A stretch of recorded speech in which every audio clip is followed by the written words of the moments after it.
Peace family, it's Jay Morrison. Some quick bars, some game on voter suppression and why it's important for the investment of our vote.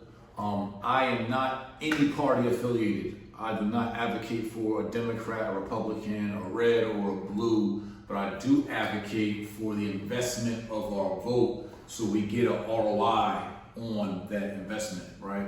We've seen how laws have affected us either going to prison for a long ass time, or marijuana being legal versus illegal, or folks being able to get pardoned, or records being expunged. It affects our school systems, it affects our agriculture, our roadways, what we can eat. Like, all these laws are created, and if we want to control our way of being, our way of life, if we want true freedom, right, equality, ownership, if we want to get to a point where we're not just having a seat at a table, but we're actually building our own self-governing table to do business with other governing tables, we got to get involved in the system. I'm not saying be of the system, but we need to hack the system, learn the system, and go build our own systems. The only way to beat a system is with a system. The only way to beat an institution is with an institution. And so we have the opportunity to begin to repair ourselves, build political unity, not party unity. I'm not talking about party, but I'm talking about only backing politicians that have a plan and that have policies that match our best interest. And understanding that our investment of our vote is like $1, that it helps to fuel their tank.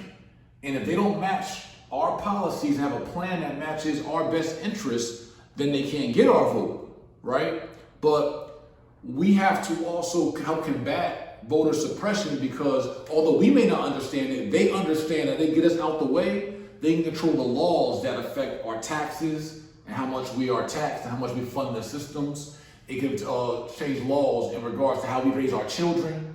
It can change laws like Roe versus Wade, right? Whether a child has freedom pre-born or whether a mother has freedom. However you feel about that. I have my own views.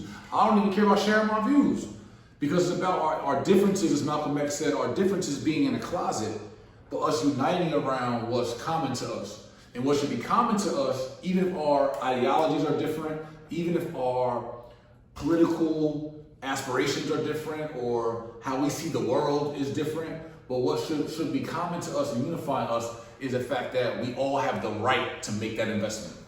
We all have a right to make sure that our voice is heard, how we see raising our children, how that's heard, how we see feeding ourselves, how food is dealt with, how we see medical vaccines or no vaccines, that our voice is heard, because this is our only life here on earth. This is our way of being. This is our way of living. So I want complete freedom as much as I can have in controlling my way of being as the CEO of my last name, the patriarch of my family, the leader and visionary of my family.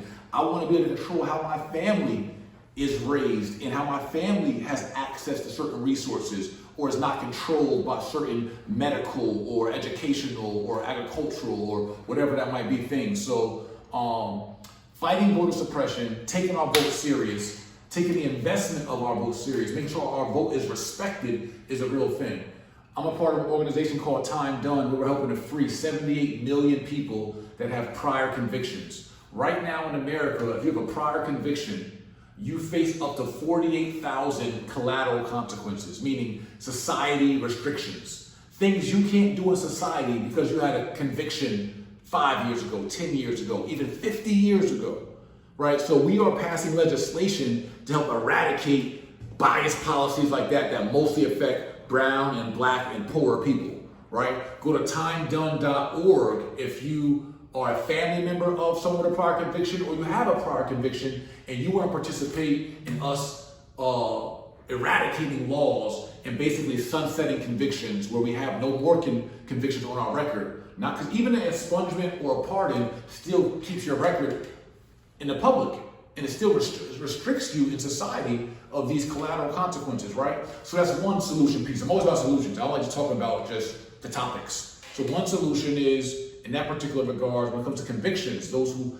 are, you're part of that group of 78 million, like myself, timedone.org, we're putting together legislation and passing laws to affect that change. We've already started in California with 8 million residents who now can get their records expunged and begin the process of having a sunsetted and clear record.